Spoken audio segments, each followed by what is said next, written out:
మత్తయి సువార్త 6వ అధ్యాయము. మనుషులకు కనబడవలెనని వారి ఎదుట మీ నీతి కార్యము చేయకుండా జాగ్రత్తపడుడి. లేని ఎడల పరలోకమందున్న మీ తండ్రి యొద్ద మీరు ఫలము పొందరు.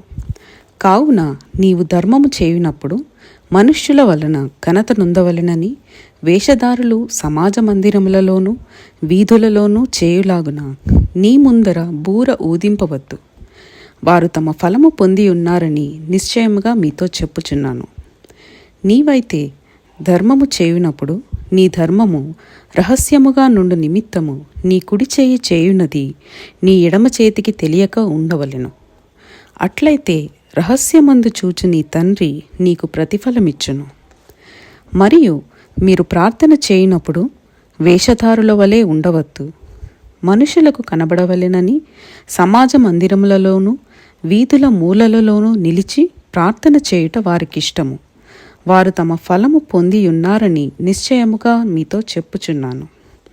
నీవు ప్రార్థన చేయునప్పుడు నీ గదిలోనికి వెళ్ళి తలుపు వేసి రహస్యమందున్న నీ తండ్రికి ప్రార్థన చేయుము. అప్పుడు రహస్యమందు చూచు నీ తండ్రి నీకు ప్రతిఫలమిచ్చును.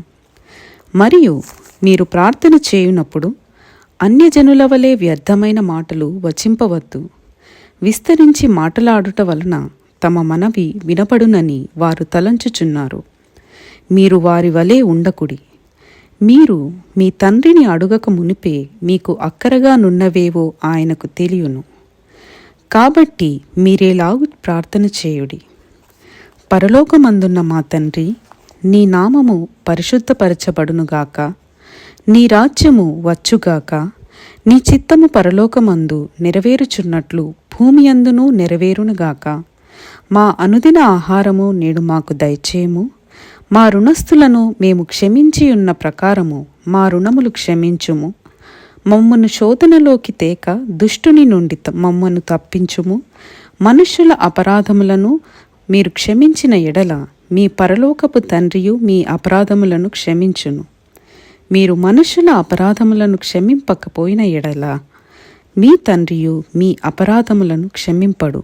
మీరు ఉపవాసము చేయనప్పుడు వేషధారుల వలె దుఃఖముఖులై ఉండకుడి. తాము ఉపవాసము చేయుచున్నట్టు మనుషులకు కనబడవలెనని వారు తమ ముఖములను వికారము చేసుకొందురు. వారు తమ ఫలము పొంది ఉన్నారని నిశ్చయముగా మీతో చెప్పుచున్నాను. ఉపవాసము చేయుచున్నట్టు మనుషులకు కనబడవలెనని కాక రహస్యమందున్న నీ తండ్రికే కనబడవలెనని నీవు ఉపవాసము చేయునప్పుడు నీ తల అంటుకొని నీ ముఖము కడుగుకొనుము. అప్పుడు రహస్యమందు చూచుచున్న నీ తండ్రి నీకు ప్రతిఫలమిచ్చును. భూమి మీద మీ కొరకు ధనమును కూర్చుకొనవద్దు. ఇక్కడ చిమ్మెటయు తుప్పును తినివేయును. దొంగలు కన్నము వేసి దొంగిలెదరు.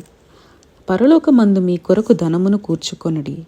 అచ్చట చిమ్మెటయైనను తుప్పైనను దాని తినివేయదు.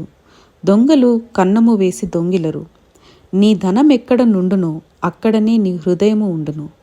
దేహమునకు దీపము కన్నే గనుక నీ కన్ను తేటగా ఉండిన ఎడల నీ దేహమంతయు వెలుగుమయమై ఉండును. నీ కన్ను చెడినదైతే నీ దేహమంతయు చీకటిమయమై ఉండును. నీలోనున్న వెలుగు చీకటి అయి ఉండిన ఎడల ఆ చీకటి ఎంతో గొప్పది. ఎవడునూ ఇద్దరు యజమానులకు దాసుడుగా నుండనేరడు. అతడు ఒకని ద్వేషించి ఒకని ప్రేమించును, లేదా ఒకని పక్షముగా నుండి ఒకని తృణీకరించును. మీరు దేవునికిని సిరికిని దాసులుగా నుండనేరరు. అందువలన నేను మీతో చెప్పునదేమనగా, ఏమి తిందుమో ఏమి త్రాగుదుమో అని మీ ప్రాణమును గూర్చి అయినను, ఏమి ధరించుకొందుమో అని మీ దేహమును గూర్చి అయినను చింతింపకుడి. ఆహారము కంటే ప్రాణమును, వస్త్రము కంటే దేహమును గొప్పవి కావా? ఆకాశ పక్షులను చూడుడి. అవి విత్తవు, కోయవు, కొట్లలో కూర్చుకొనవు. అయినను మీ పరలోకపు తండ్రి వాటిని పోషించుచున్నాడు. మీరు వాటికంటే బహుశ్రేష్ఠులు కారా? మీలో నెవడు చింతించుట వలన తన ఎత్తు మూరెడెక్కువ చేసుకొనగలడు? వస్త్రములను గూర్చి మీరు చింతింపనేలా? అడవి పువ్వులు ఏలాగు నెదుగుచున్నవో ఆలోచించుడి. అవి కష్టపడవు, ఒడకవు. అయినను తన సమస్త వైభవముతో కూడిన సొలొమోను సహితము వీటిలో నొకదాని వలనైనను అలంకరింపబడలేదు.